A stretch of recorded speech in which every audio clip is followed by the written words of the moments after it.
ನನ್ನ ಐಫೋನನ್ನು ಕೇಂದ್ರ ಹ್ಯಾಕ್ ಮಾಡಿಬಿಟ್ಟಿದೆ. ನನ್ನ ಐಫೋನ್ ಇಟ್ಕೊಂಡು ಕೇಂದ್ರ ಹ್ಯಾಕ್ ಮಾಡಿಕೊಂಡಿದೆ. ಅದರಲ್ಲಿ ಕದ್ದು ಕೇಳೋದು, ಕದ್ದು ನೋಡೋದು ಅಂತ ಹ್ಯಾಕ್ ಮಾಡಿಬಿಟ್ಟಿದೆ. ಕೇಂದ್ರ ಸರ್ಕಾರದ ವಿರುದ್ಧವಾಗಿ ಮೆಹಬೂಬಾ ಮುಫ್ತಿ ಮಗಳು ಗಂಭೀರ ಆರೋಪವನ್ನು ಮಾಡಿದ್ದಾರೆ. ಇಲ್ಲಿ ನನ್ನ ಐಫೋನನ್ನು ಇವರು ಹ್ಯಾಕ್ ಮಾಡಿಕೊಂಡಿದ್ದಾರೆ ಅಂತ ಮೆಹಬೂಬಾ ಮುಫ್ತಿ ಅವರ ಮಗಳ ಗಂಭೀರ ಆರೋಪ ಇದು. ಯಾಕಿಂದ ಕೆಲಸ ಮಾಡ್ತಾರೆ ಇವರು?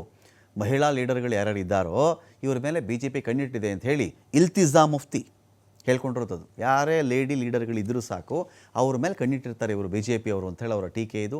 ಕೇಂದ್ರವು ತನ್ನನ್ನು ಟೀಕಿಸುವವರ ವಿರುದ್ಧವಾಗಿ ಪೆಗಾಸಸ್ ಎನ್ನುವ ಅಸ್ತ್ರವನ್ನು ಪ್ರಯೋಗ ಮಾಡಿದೆ.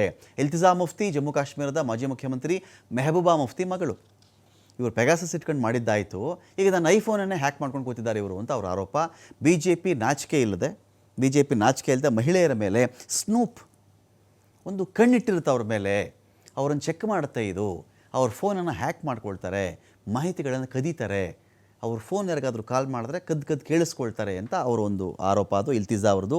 ಪೆಗಾಸಸ್ ಸ್ಪೈವೇರ್ ಇಸ್ರೇಲ್ ಮೂಲದ NSO ಗ್ರೂಪ್ನ ಹ್ಯಾಕಿಂಗ್ ಸಾಫ್ಟ್ವೇರ್. ಅದು ವಾಟ್ಸಪ್ನಲ್ಲಿ ಒಂದು ಮಿಸ್ ಕಾಲ್ ಬರುತ್ತೆ. ಆ ಮಿಸ್ ಕಾಲ್ ಬಂದರೆ ಸಾಕು ಫೋನ್ನ ಹ್ಯಾಕ್ ಮಾಡುವಂಥ ವ್ಯವಸ್ಥೆ ಚಾಲು ಆಗುತ್ತೆ ಸ್ವಾಮಿ ಅಂಥೇಳಿ ಇಲ್ತಿಜಾ ಮುಫ್ತಿ ಮಾಡಿರ್ತಕ್ಕಂಥ ಗಂಭೀರ ಆರೋಪ ಇದು.